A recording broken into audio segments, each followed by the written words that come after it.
Assalamualaikum warahmatullahi wabarakatuh. Perkenalkan, nama saya Muhammad Rizka Ridani, peserta Lassar CPNS tahun 2022, Angkatan 16 Kelompok 2. Kali ini saya ingin menjelaskan tema dari agenda 1, yaitu wawasan kebangsaan dan nilai-nilai bela negara. Pada wawasan kebangsaan, definisinya merupakan cara pandang kehidupan berbangsa dan bernegara yang didapat dari jati diri bangsa, national character, dan sistem national system yang bersumber pada Pancasila, Undang-Undang Negara Republik Indonesia tahun 1945, NKRI, dan Bhinneka Tunggal Ika. Sejarah pergerakan bangsa Indonesia dapat dilihat dari tahun 1908, tepatnya di tempat Stovia berdirilah organisasi yang bernama Budi Utomo yang merupakan pelopor pergerakan kemerdekaan bangsa Indonesia. Di tahun yang sama juga di Leiden, Belanda tempatnya, itu terdapat suatu perhimpunan organisasi yang bernama Perhimpunan Indonesia, di mana dari dua kejadian tersebut maka didapatkan Kongres Pemuda 1 dan 2. Dari Kongres Pemuda 1 2, bangsa Indonesia lahir dari pergerakan dari kedua organisasi tersebut. Di akhir-akhir masa penjajahan Jepang, yaitu pada tahun 7 Agustus 1945, maka berdirilah Badan Penyelidikan Usaha-Usaha Persiapan Kemerdekaan Republik Indonesia, dan yang akhirnya dapat kita lihat selanjutnya adalah pembentukan Persiapan Kemerdekaan Republik Indonesia. Pada saat berdiri pendiri negara kita, yaitu mengkonsensuskan dasar dari berdirinya suatu negara, yaitu fundamental dari suatu negara dapat dilihat dari satu pada negara Indonesia, maksud saya, yang nomor satu dari Pancasila. Pancasila merupakan ideologi negara Republik Indonesia. Nomor dua, hukum tatanan negaranya menggunakan hukum Undang-Undang Dasar tahun 1945 yang merupakan hukum tertinggi dari negara Indonesia. Yang nomor tiga, semboyan dari negara Indonesia adalah Bhinneka Tunggal Ika yang merupakan alat pemersatu bangsa dengan semboyan tersebut.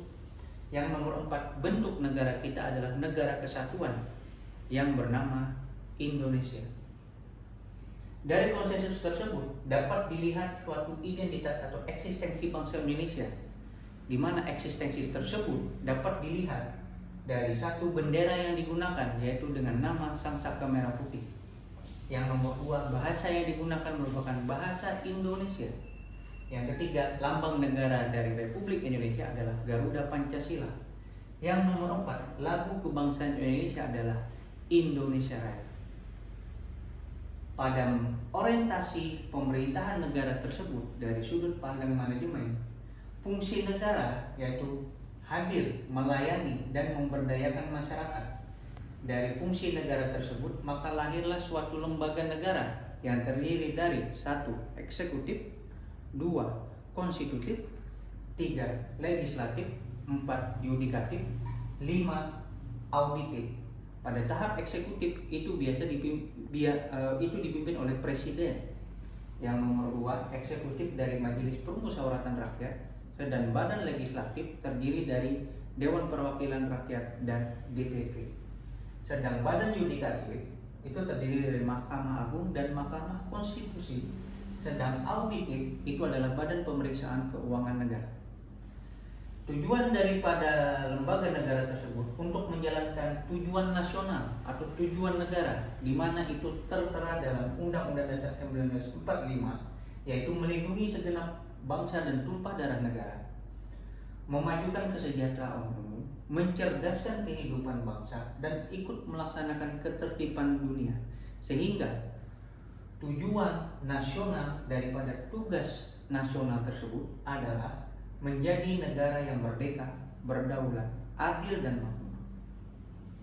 Pada materi selanjutnya, saya akan mencoba menjelaskan tentang nilai-nilai bela negara.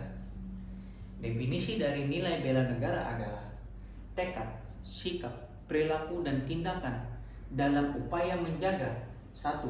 Kedaulatan negara, 2. Keselamatan bangsa dan negara, yang nomor 3, keutuhan wilayah kesatuan negara Republik Indonesia. Nilai dasar bela negara itu terdapat 5 poin. Poin pertama, cinta tanah air. Poin kedua, sadar berbangsa dan bernegara. 3, setia terhadap Pancasila sebagai ideologi negara. Poin nomor 4, rela berkorban untuk bangsa dan negara. Yang terakhir, kemampuan awal bela negara. Dari nilai-nilai dasar tersebut, maka kita dapat melihat indikator bela negara. Sebagai poin pertama, cinta tanah air.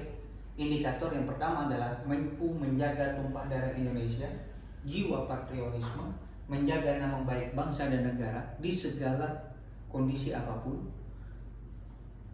Lanjut, indikator kedua, kesadaran berbangsa dan bernegara, yaitu menjalankan hak dan kewajiban sebagai warga negara, ikut serta dalam pemilihan umum, berpikir, bersikap, bertindak yang terbaik untuk bangsa dan negara.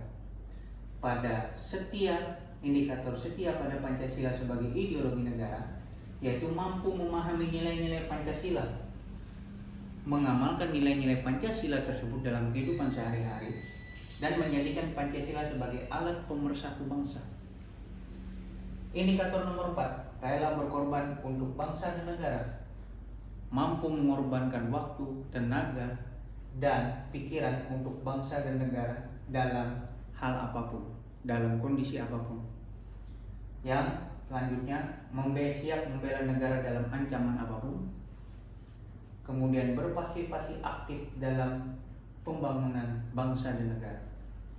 Sedang indikator terakhir, kemampuan awal bela negara dapat dilihat melalui memiliki kemampuan intelijensi, spiritual, dan emosional, senantiasa berdoa dan bersyukur segala nikmat atas apa yang didapatkan oleh bangsa Indonesia, yang salah satunya adalah bersyukur akan nikmat diberikannya kemerdekaan negara Republik Indonesia pada tahun 1917-45. Yang terakhir, senantiasa menjaga kesehatan jiwa dan raga dari warga negara Indonesia.